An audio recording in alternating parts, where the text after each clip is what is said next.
Hello. In this screencast, I'm going to show you how to follow a project which has a GitHub repository, how to check out the various changes people have made to the project throughout the time of the development of this project. I'm going to use the MetaCPAN SCO project, or in the other name is the Search CPAN.org cloning project that I've been writing for a couple of weeks and that I've been writing about in the Perl Maven Pro articles. But the same thing can apply to any other project, basically. What we are looking at here is the main page of the project. It's github.com / the username / the name of the project. And we're going to see two or maybe even three ways how to look at the source code at various points in time. So one thing that you can see is that what you're looking at right now is the result of the most recent commit on the default branch. And here in this project, the default branch is called the master branch. In other projects, for example, in the project that stores the documents of this website, of the perlmaven.com website, the default branch is called main. But here it's called master, and that's what you see. And this is the result of the most recent commit. You can browse here, you can click on these files, on these links, and then you can see the source code of that specific file after that specific commit. You can also go to the top of the page, most of the top of the page, and on the left-hand side there is this link, 198 commits. Obviously, in different projects it will be a different number. If you click on this one, it will list all the commits that have been done to this project. The topmost one is the most recent commit. As I can see, I haven't made any changes in the last 11 days. So this is the most recent commit, and then as we scroll down, we can see older and older commits. Even we can see the date of the commit, and they are grouped by the date. And if there are too many commits in this project, then at the bottom you will see a link to older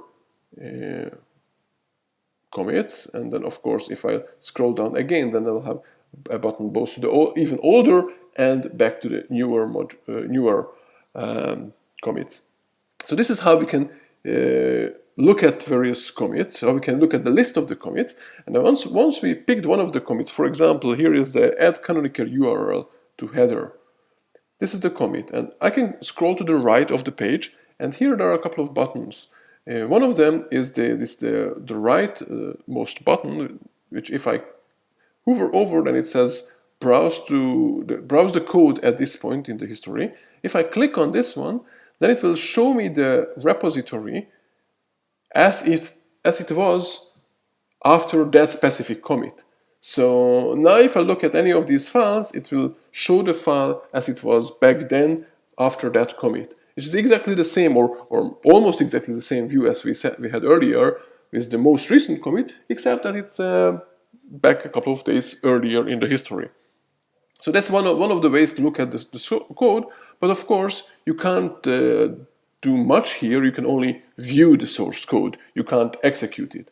Now, if you want to execute it, you can look at the right-hand side of this page, and you can find the download zip button here. If I click on this download zip button, then it will download the repository as it was after, it will download the files as they were after that specific commit. So it downloaded a file called metacpan-sco- and this string, which is, I have mentioned it, this is the SHA, the SHA, the unique identifier of that specific commit. So that's what we get. If we now switch to console, and then in the download directory, hopefully we'll find the metacpan SCO and that specific download. I have two probably because I've downloaded an earlier version when I was trying to record the video earlier. Anyway, I have this file. I can now unzip it. It will create a directory with the same name as the project and the SHA. So I can now change into that directory. And here we are. I have all the repository, not the repository again, all the files of the project as they were after that specific commit. So for this one, I didn't even need a Git on my system. I just browsed the website, clicked on a button, used unzip to unzip the file, and then I can look at the source code as it was some time ago. So that's one of the ways. But of course, this means that for every revision you want to look at, you will have to download separately the zip file, and then when you need to compare it, it will be slightly more difficult than if you actually had the clone of the whole project on your machine. So I'm going back to the main page of the project now. As you can see, this is the main page of the project, to show you the other way, the third way basically to look at the project. In this way, you will have to have a Git client on your computer. You scroll down a little bit on this page, and on the right hand side there is this HTTPS clone URL. And just to point it out, I'm logged out, so if you can see, I'm not logged into GitHub. That's in order to show you how you will see this URL as a regular user, or as even if you don't have a GitHub account. You can copy this URL again with whatever method your operating system provides, and then git clone and paste here the URL.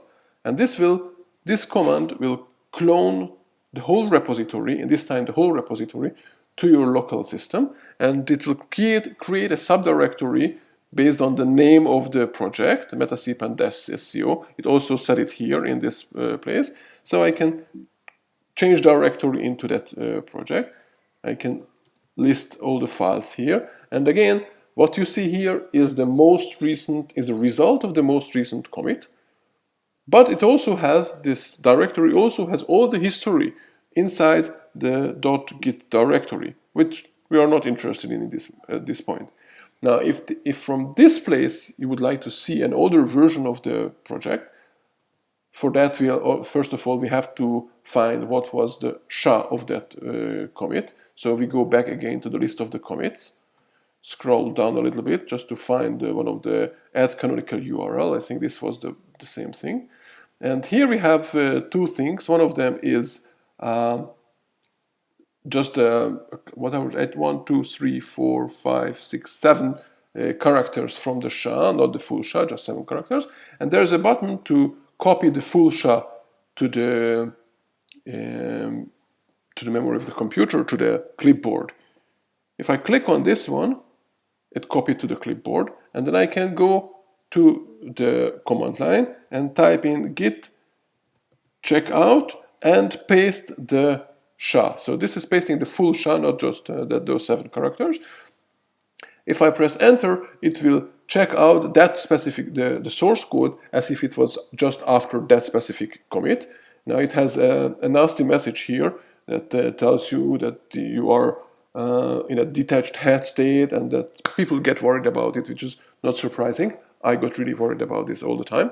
But you don't have to worry, because you can get back to the original state quite easily just by typing git checkout master, or whatever the default branch on your project is. So if I type it will go back to the same place as we were just after cloning the project. Now again, just let you see it, you can check out that version right after that specific commit. Then you can look around the files. You can even change, you can now launch the application or try to play around with it. You can even make changes here. So let's say I make some changes, a little bit and stupid, and then I can git status will show me that something is changed. So now, in order to get back to the original state, I won't be really able to easily, but I can do git checkout name of the file, and it will revert it back to the original state as it was before I made the changes. It's still in the detached state, and now I can go back, check out master, and I'm back to the original root place of the project. and then I can check out a different version of the source code after a different commit and check out what's going on there. So basically that's how there are three ways how to look at the source code, two of them how you can even execute it on your computer. But there is actually, I think, a fourth way. If we go to the browser at this point, I think here somewhere there was this cloning desktop, which I've never tried. I don't really know what's this. So if you do that, try it, and then please do tell us what's the story. So that's it.